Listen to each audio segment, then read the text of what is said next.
hidden in plain sight.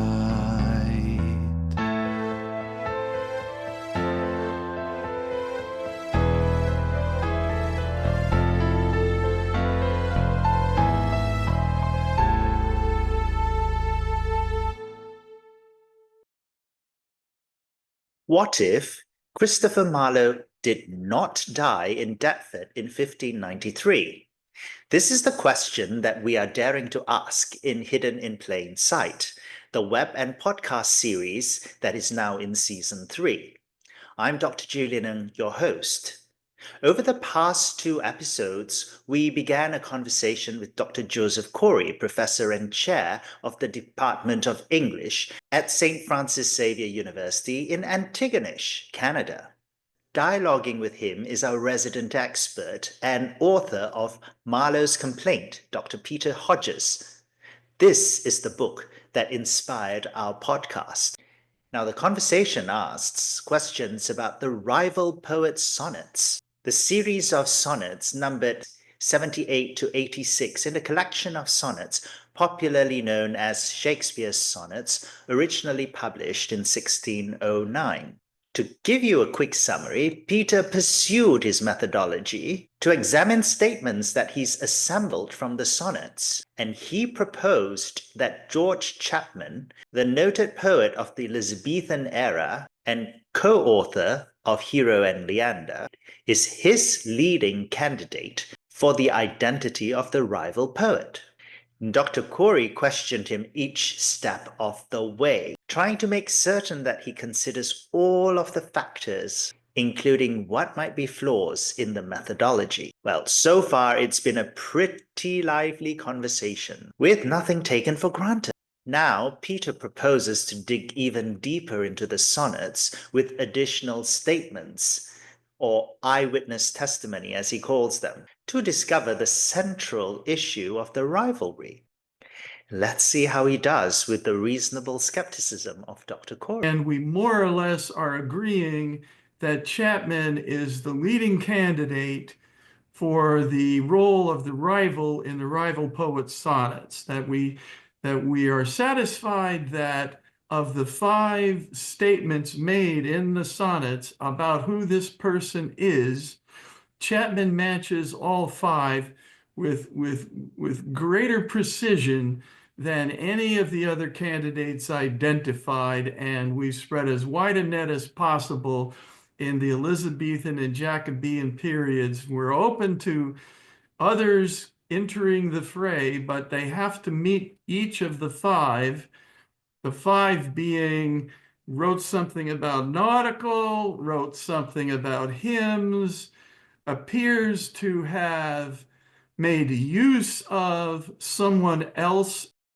It has to have a patron who allowed him to use another man's work or another woman's work to advertise his own as well.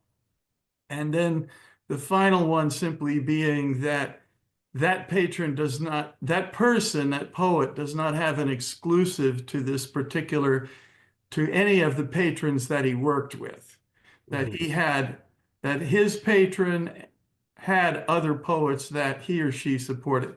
So those 5 characteristics are all things that Chapman meets. He has. Right, but just to be clear, that's your thesis. I haven't necessarily agreed with any. Well, we've walked right? through it, and you haven't come up with an alternative, number one. Although we're postulating there may be one, but of the people that we've studied here, Chapman remains the one who best matches those 5 statements. And then when we left off, we also introduced the question of spirits, this quote being a better spirit doth use your name, right, as being a kind of identifier as well, but also now we're turning our attention to trying to identify the center of the dispute. And so even though a better spirit doth use your name is something that also pertains to Mr. Chapman, spirit is something that has been used as an attempt to describe the poet. the rival and many other rivals have written about spirits, and we talked about Spenser. We talked about some of the other poets who have written, it's very popular to write about fairy queens and all of those kind of otherworldly, magical type of Right. situations that poets love to write about. But there's also the question of Chapman utilizing spirits within his poem specifically, and that then not only satisfies a characterization of Chapman, but Right. also toward the poem that we're discussing or that we're examining potentially as being Hero and Leander as being the center of the argument. Now, that's where we left off. And I want to continue to move along this path of trying to determine whether or not the poem Hero and Leander Right. satisfies the descriptive parts of the rival poet sequence that appear to pertain to a poem. Okay. So the next one is a statement that the fellow makes. He calls this, he speaks of an affable, familiar ghost. Mhm. Now, this is when in Sonnet 86, when he says, was it his spirit by spirits that struck me dead?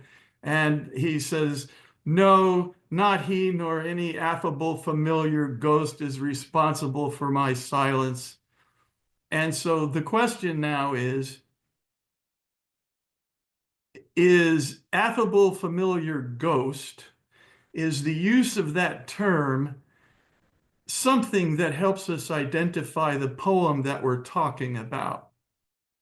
Right. And here we have, when we look at Hero and Leander, we can notice that both Chapman and in the Marlowe version, both of them identify Musaeus as being the person or the originator of the first version, the Greek version of Hero and Leander.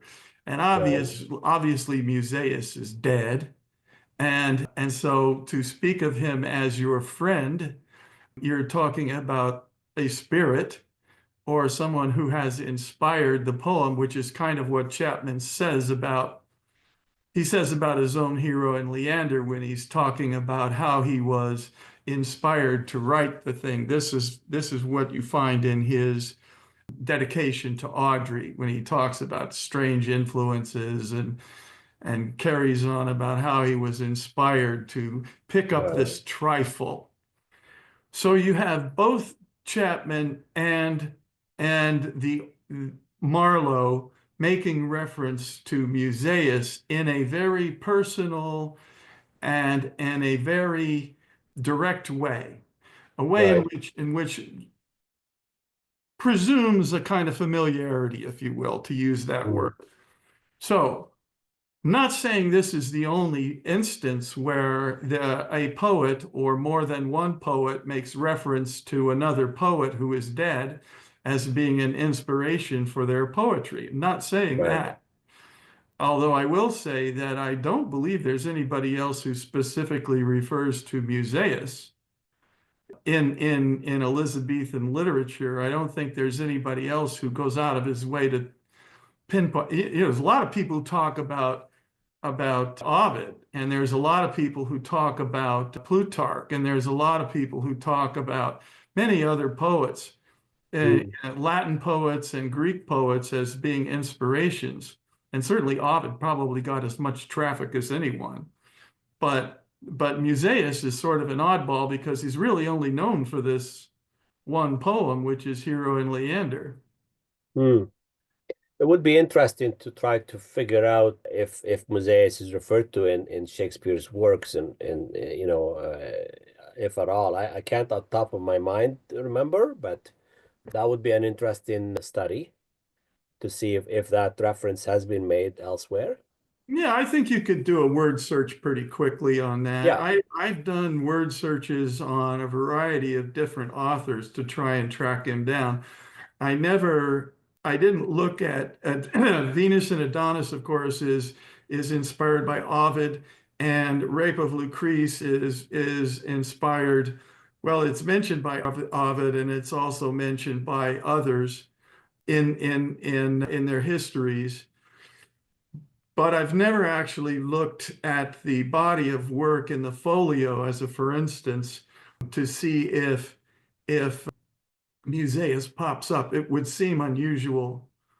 I don't know. I don't remember off the top of my head. Ovid is certainly referenced quite a bit by Shakespeare, but Oh yeah, you know, one could argue that that's his favorite poet. I mean, you can could we? argue that he was Marlowe's favorite poet too, but Yeah, just because, he used them, he referenced them quite a bit, right? And certainly, in for example, the Rape of Lucrece references all over, of course, as you know, it's he rewrote it.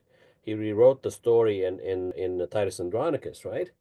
right. Uh, so like I guess what I'm getting to is, these compeers by night, these ghosts, it certainly a reading of poets, or at least, if not poets, certainly intellectual influences, it makes it there. Now, whether it's Musaeus, I really don't know, and I certainly haven't, but it would be good to find out if he's used it, if he's referred to him somewhere else. Well, as I Somewhere. say, Yeah. I when we do our next one, I'll report Yeah, back to you with my word search. But sure. what I'm really trying to get at here is Yeah, not so much is it Musaeus that we're talking about. right, Is it, however, that the specific poem Hero and Leander, and in particular the one that includes both Marlowe's original and Chapman's editions, does that one have specific statements made by the two individual authors of a single poet to whom they both refer that you right, would consider matches the idea of an affable, familiar ghost? right, Now, I think it's almost too easy to say, well, yes, that's obvious because Musaeus inspired both their versions. right, But to take it further, they actually, both of them make statements to that effect. So it's not just that they were in, because, Chapman actually has to do double duty. He has to admit that he's got two people that have inspired him, one of them being Musaeus, right. and the other one being Marlowe. Marlowe, yeah, He's writing a continuation, so he's right, therefore speaking of Marlowe, presumably as a spirit. Although right, I don't think he actually goes quite so far. He does say he's dead, but I don't think he actually, spirit is implied, but I don't think he says that he's a spirit, but he takes inspiration from him. So there's that. But does the poem satisfy that description? That's really all I want. right. I don't want to have to go, Hmm. probing too far with this as to who else may have mentioned it. But when we have that affable, familiar ghost mentioned in the sonnet, does Hero and Leander correspond to that statement? And Hmm. in fairness, I think you have to say it does. Well, I would go so far as to say the possibility of Chapman being referenced in the sonnets, especially that one, that particular sonnet 86, is certainly a possibility. There's no question. I wouldn't deny that. It is, and again, it's not the first. I mean, it is something that other scholars have speculated about for sure. That Right. Chapman may be named in or referenced in this particular sonnet. Yeah. Right. But you see, I'm trying to take this one step further because when you say Chapman and you stop there, Mm, you're kind of freezing the conversation at the man. right. And you're not asking yourself, well, why is Chapman a rival?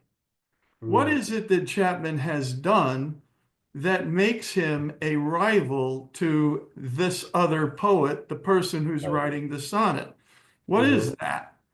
And it seems if you were talking about poets, it's not because they presented a design for the next great cathedral. Right. It's because they've written a poem. Sure. And one poet to another, you're my rival because you're writing poetry and I'm writing poetry and we're making a comparison. Where would that comparison come closest to knocking heads, except when you have them both claiming the same poem?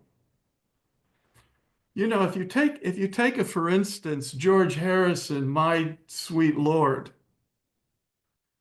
he was sued by the people who wrote another song previous to that, "Oh Sweet Lord," Mm. and it's a rhythm and blues tune that was done in the United States in the 50s, Right. and he stole, perhaps unconsciously, the riff to Sure. that and rewrote it as My Sweet Lord, which became, a giant selling record. The other record Right. was also a hit on Mhm. its own. Right. But he was sued, his estate was sued, and he lost Right. Sure.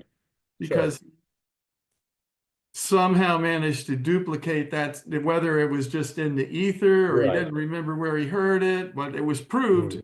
you know, and you're working in a very narrow bandwidth here of a Right. popular tune.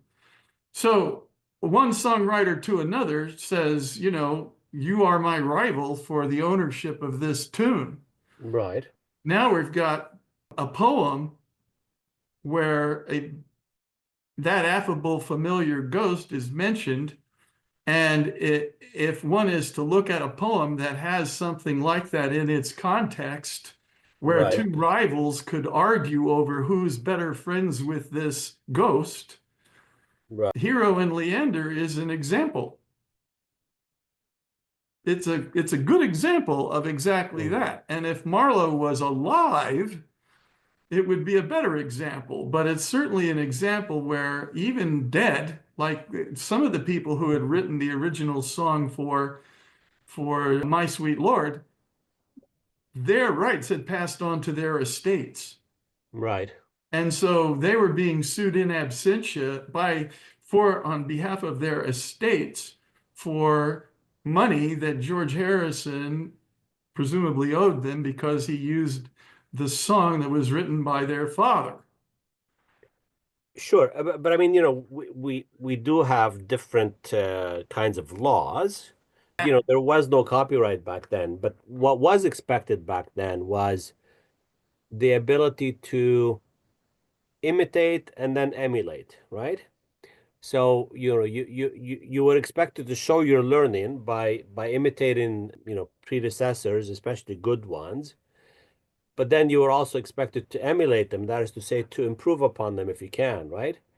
So, and there were, a kind of a sonnet war, if you will. I mean, sonneteering was a fad for what, 15 years, I guess, give or take. Yeah, And so, you were expected to participate in that kind of war, if you will. I call it a war. I mean, it's probably too strong of a word, but nonetheless, to show off your it's learning, to show, competitive, and people are writing things in order to have somebody like them better than the other yeah, guys. to win patrons, absolutely. Trying to win a patron away from one person, sure, Yeah, that's yeah, absolutely.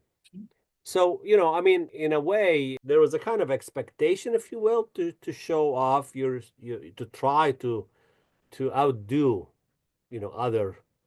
other poets. It's sort of, I guess, it's sort of, the example I used when I was teaching recently was slam poetry, those slam right, poetry competitions, right. I mean, it's kind of fun for that reason, trying to outdo someone else. And in Lebanon, there's an oral tradition called zajal. Uh, I think today they cheat. They kind of prepare ahead of time, but traditionally you were supposed to, be at this party, and these men would sit down with their booze and their food, and they would sort of insult one another with poetry. Right. Oh And yeah, well, and but it's not cheating if you come prepared. I well, mean, you you gotta have a couple of licks, but you were supposed to The You're idea was supposed to that build you're on what supposed the other to, guy does. right? So, Right. now my point is that it always involved imitation as well, right? And emulation, it's so I mean, Lebanon is not in England, obviously, but and it's just two different worlds, but they had similar kind of ideas in a way that you're supposed to imitate, show off your learning, but then you're supposed to, on top of that, is emulate, right? To try to outdo, to show that you're an even better poet than your opponent. Well, I think if you're Chapman, you're saying, well, this was my reason for doing this. Right. No, I'm just following in the tradition of competitive poetry, and I don't know why you're Right. so angry, Right. because after all, I did credit you in Sure. in the Okay. publication. I didn't claim it was mine. I wrote my own version and let everyone choose their favorite, and Mm.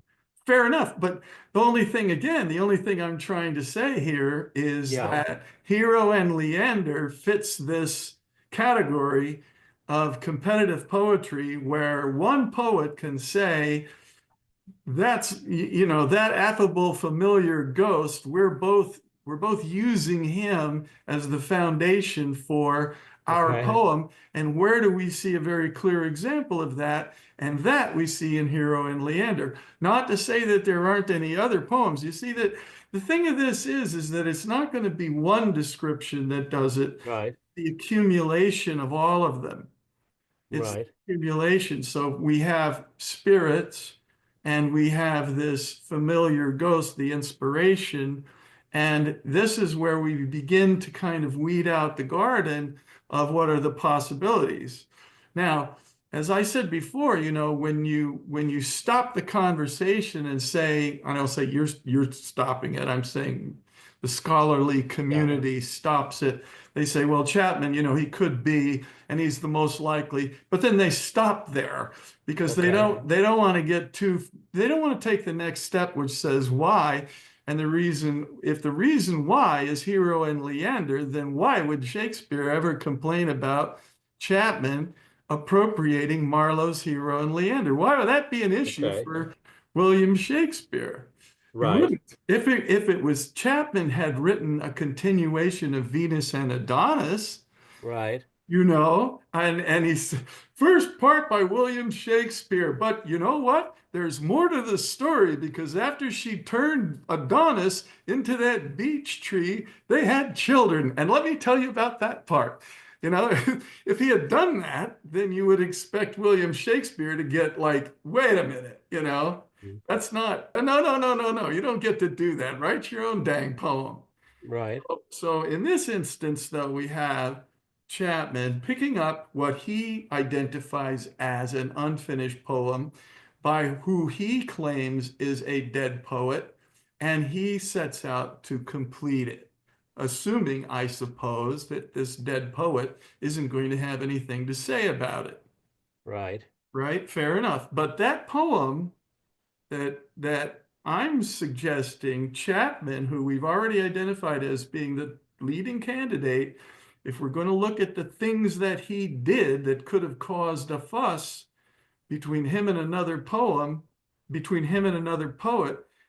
Hero and Leander is the most likely candidate. And of the two descriptions we have so far, it matches both. Okay. Fair enough? Okay, I'll go along with it for now. Okay. Now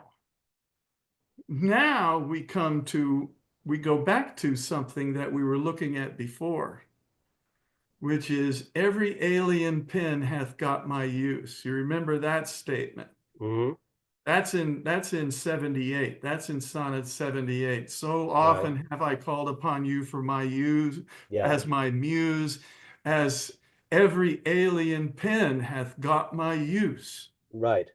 Okay, there's something interesting about that statement, because although we used it to identify Chapman earlier, it's actually plural, isn't it?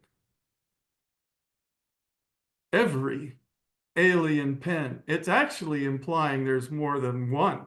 Right. He doesn't say an alien pen hath got my use. he says, every alien pen hath got my use. So now here's the question. If this is true, okay, we've used this to identify Chapman. Is Hero and Leander being appropriated by anyone else? I mean, how many times can people appropriate the same poem so that every alien pen, because if we can't now substitute a second poem into this. That would knock Hero and Leander out. That would make Hero and Leander not the poem. Now, right? I mean, if somebody's appropriated somebody else's poem, or if Chapman has done it more than once and he's used more than one author to do the same thing, you know, we'd kind of be frozen in place. But you are aware that there is a second completion of Hero and Leander done by a separate person, a guy by the name of Henry Peto. Have you heard of this? I've heard of Henry Peto. Okay.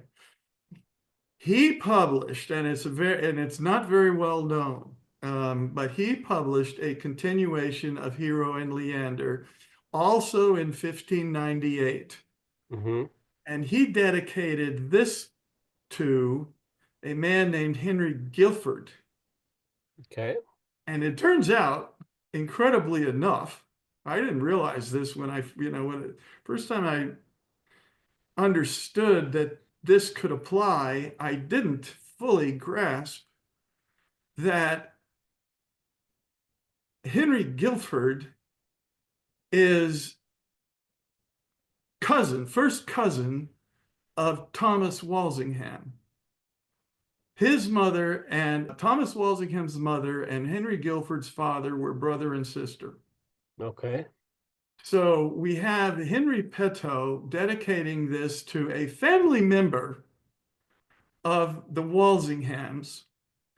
And in this poem, Henry Peto, who did actually write a number of things, but this was his first effort. He wrote some 600 lines in addition to the original Marlowe's 750 plus lines. Okay. Okay, this all comes out simultaneously. Right. Marlowe published alone by Blunt. You have Chapman completing Marlowe, published by, I forget the guy's name. And then you have, almost at the same time, but certainly before the end of 1598, because that's the date on the cover, Henry Peto's version. Okay. Now, if you are the author of, if you are saying every alien pen hath got my use, Right. and you're looking at two versions of Hero and Leander, both of which claim to have been completed by two different authors, Right. that satisfies that description. Okay. So now we have three descriptions matching Hero and Leander. And I would challenge you to find any poem that could match those three descriptions, especially every alien pen hath got my use. Okay. You're really, at this point, you're starting to look this thing square in the eye. We really are talking about Hero and Leander, completed by George Chapman as being the poem that's got the argument rolling. Now then we go to the fourth statement made by the author of the sonnet, and this is in Sonnet 82. Okay.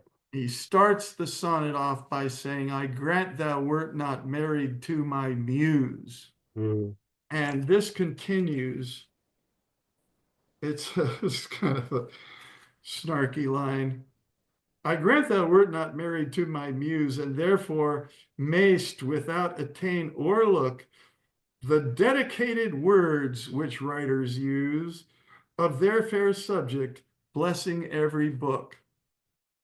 So this line appears to be pointing to Chapman's dedication of his hero in Leander to Audrey Walsingham, where he says, this link between my hero in Leander and Marlowe's, this jointure of them compares to the reunion of you in your marriage with Sir Thomas. So here you have the sonnet saying, I understand that you're not married to my muse. We don't have that type of relationship. I can't command you. You know, your sole utility does not belong to me. And you can easily overlook the dedicated words. And the word dedication pretty much stands out there. He's like pointing at the dedication that somebody wrote. And and between all of that, you have this thing that's being said by Chapman inside of Hero and Leander of a marriage between Marlowe's version and Chapman's version being a figure, I believe is the word he uses, a figure of the reunion of Lady Walsingham with Sir Thomas. And that is something that is very hard to find as a description of anybody else's poem, where an author in his poem targets, and you were the one who's saying, you know, it's very typical that these guys would, you know, bounce off each other's poems. Sure. and try to outdo each other with their poems. But in this case, we have an author not bouncing off a guy's poem, but bouncing off the dedication. Right. And that's not typical. That is not typical at all. And why does he bounce off that dedication, except that it's Chapman who makes the comparison between the two poems and calls them a marriage. Right. So if I'm only looking at these statements as being descriptions, and I'm trying to find a poem that satisfies those four descriptions simultaneously, Hero and Leander is one poem that does that. And if I'm looking at George Chapman as the man who best satisfies the first five statements of a description of the rival, and then if I'm looking for what the rival did that could have caused all of this noise, and the poem Hero and Leander matches the next four statements, then I've got two things going here that are clearly described in the poem, in the sonnets. I've got Chapman and I've got his poem. And if you can find another poem absent Chapman that satisfies those statements, I'm perfectly happy. You know, I'll throw everything out, because at that point we can start over, or we can just say this problem's not solvable. But if you have this, and this poem satisfies it, and Chapman satisfies it, you've come a long way towards clearing the air about all of this vagueness surrounding who the rival was and what this was all about. And I'll give you two more things that you should consider. Okay. They're not part of the poems, but they're worth recognizing. First of them is that all the poems that are used to describe Chapman, the nautical, the hymns, the alien pen, all of these things, all of these were written before or in 1598. These are all of Chapman's poems up to 1598 inclusive. Okay. Chapman didn't write a lot of poems after that, because he then turned to playwriting, and in fact he had written two plays before 1598. He'd had some fair success, and some people would even say he invented the city comedy with All Fools. and The Blind Beggar of Alexandria, which is a very weird play, but there it is. And he had them both staged with the Admiral's Men, and they were both successful. But this rival business doesn't talk about that at all. And it doesn't talk about anything. It only mentions poems. It only describes poems that match what Chapman did before 1598 or in 1598, such as the Iliad. He did that in 1598, and Hero and Leander, he did that in 1598. So again, we're looking at a date in time. The other thing that we can note is that the dedication to Lady Audrey, which appeared in the 1598 publication, was excised from all further versions. So this argument, in particular, when you're looking at "I grant thou wert not married to my muse," or that these things are being published under your name, all of that falls away after 1598, because that's not happening anymore after 1598. So for this author to be addressing this issue, these issues, because there's in order for him to address the dedication at all, he's got to have his hands on the 1598 version, and he's got to be complaining about that version and no other version, which is to say that all of this was done around 1598. Okay. So, and again, all of these things and people, they all fit into that box. There's nothing falling outside of that box. They all fit into that box. So I want to stop there because I want you to, I want to get your reaction to all of this, because, I'm throwing a lot at you, but I'm doing all the talking, and that's not fair. No, that's okay. I mean, that the first thing I would say is that assumes that these things are literal readings, these lines, right? Yes, I'm reading them literally. I'm not trying to make metaphors out of them. So I guess my question would be, if they are to be read literally, what stops the other references to writing? Because a lot of the sonnets are about writing, Sonnet 18 most famously, obviously, but there are many others. What stops the others from being read literally as well? Nothing. And now I don't want, I've said this more than once, but my focus here is strictly on these 9 sonnets. Right. In order to have this discussion about what they mean and what they portend, we can spread out and get into all the other sonnets. Right. And I think that there's a lot that has to be said about them after you look at this clutch of them. I mean, if we come to this place where we're satisfied that we've dug the meaning out of these, then I think you really do have to go back and start taking a closer look at the sonnets. And I really do advocate that they have much more of literal meaning than some hypothetical meaning, that they can actually be tethered to the real world of real events with real people being really addressed in real time. Right. And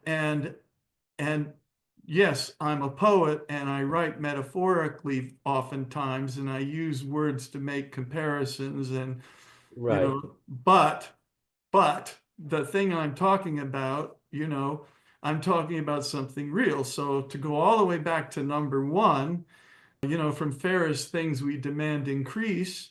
Right. That's being written to Southampton to get him to get married. And that's a real person. And there's not a lot of reason to think about it as anything else. I'm writing this to you to get you to get married and have children, period. Right. And I'm using pretty language to do that, but I'm not using it to confuse you. No, I mean, just if we go to Sonnet 82, for example, Sure. I grant thou wert not married to my muse, and therefore mayest without attaint o'erlook the dedicated words which writers use of their fair subject, blessed in every book. So, I mean, I take that. I mean, even if it's literal, there's also a metaphoric element to it. Words that writers use. That is to say, writers sometimes will use words that are prettier, that carry different connotations, and so on and so forth, right? And not only for that purpose of making their subject fair or more fair, but also to bless every book, right? So in Right. other words, to make the book, even feel more worthy than it might be, or to be perceived as, better than it is, just to it's basically not unlike diplomacy. It's a way of telling somebody to go to hell in such a way that they'd enjoy the trip. Yeah, yeah, yeah, yeah. you No, know you're quite right. You're quite right. And um all language so does this to some degree. yeah, so I'm so I guess there is that. I'm not gonna say conflict, but maybe tension between the literal and the metaphoric, or at least, if not tension, at least an admission that words mean more than just the literal. That's what those lines say, so that's something that I think has to be considered in the discussion. I would not disagree with that. And I think that in looking at it with that perspective in mind, you can even go so far as to say, well, he's writing within a certain format, being Hmm.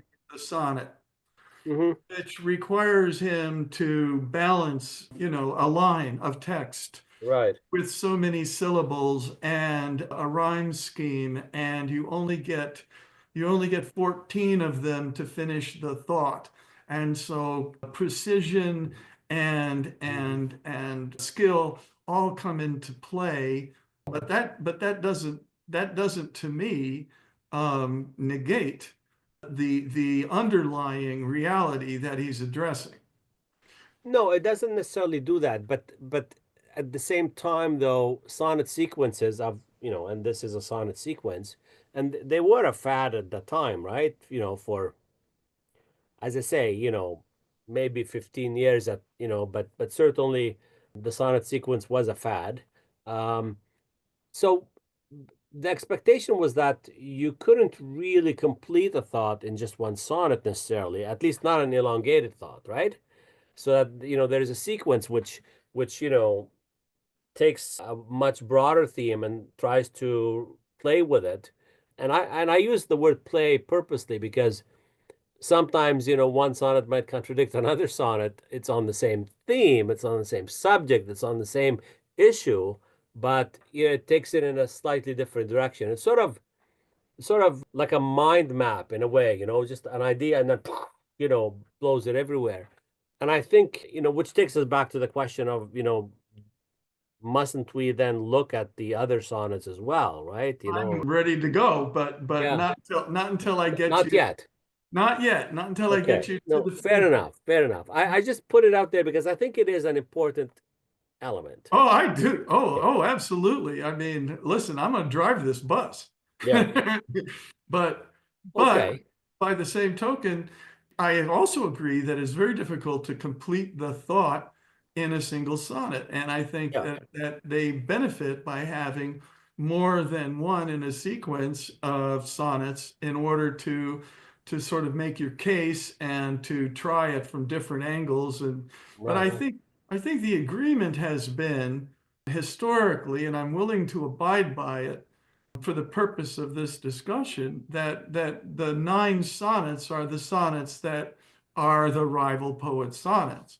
Now, I Okay. think I think quite honestly, there's a brace of sonnets that immediately follows that. The next 6 sonnets also address the same concern, Okay. but they don't help me to identify the players that are in the discussion. I think you can actually get that done in the 9 sonnets that are thought of traditionally. Okay. and you can decide whether or not that's true. But I think, when we get to our next session, we're going to start looking at, okay, now that we've identified leading candidates for the rival and the thing they're arguing about, Okay. which by the way, once you say it's Hero and Leander, that is, the pissing matches over Hero and Leander, you've also thrown into this then the Walsinghams. I mean, you can't ignore the fact that the patron being addressed in Hero and Leander, in both cases, Okay. Blunt's publication as well as Chapman's publication, the Walsinghams are in it. They received them both. And so those two are the patrons. There's no further argument over that. I mean, unless you throw everything out with the bathwater. But we've now gone so far into this thing, and this, by the way, I think is really what I was getting at when I say the scholars, the academics, like to stop the discussion when they get to Chapman, because to go any further than that forces them to really seriously examine some stuff that they don't want to think about. Okay. So they go, well, Chapman is one of 30, and then they're done. And they walk out of the room and they won't talk to you anymore. And you say, well, I can show you that Chapman is number one and everybody else is way behind. Chapman is the secretariat of, and I don't know, do you know who secretariat is? You know the horse? Yeah, of course. Yeah, running like a gigantic machine. I mean, he won the Belmont by 32 lengths. Right. That's who Chapman is in this contest of horses racing around trying to prove who's the number one. Well, it's Chapman, and everybody else is in the race, but they're not finishing. So that's the next discussion then. The next discussion will be who wrote this, who wrote these sonnets. And this is when I expect you're really going to twist in your chair. Yes. I'm expecting I will too, yes. But let's wrap it there. We've got That's okay. I'm happy to contemplate, the possibilities, let's just say that. And always happy to chat, absolutely. Well, so far it's been a pretty lively conversation, with nothing taken for granted. Now, Peter proposes to dig even deeper into the sonnets with additional statements, or eyewitness testimony as he calls them, to discover the central issue of the rivalry. Let's see how he does with the reasonable skepticism of Dr. Khoury. Well, if you ask me, Peter seems to be pretty confident that his methodology is working. In fact, even Dr. Khoury seems to be enjoying this investigation. Is this because he thinks Peter is painting himself into a corner? Or perhaps he just enjoys the discussion? Well, the only way you're going to find out is if you stick around and see if we can uncover what else is hidden in plain sight. Hidden in plain sight.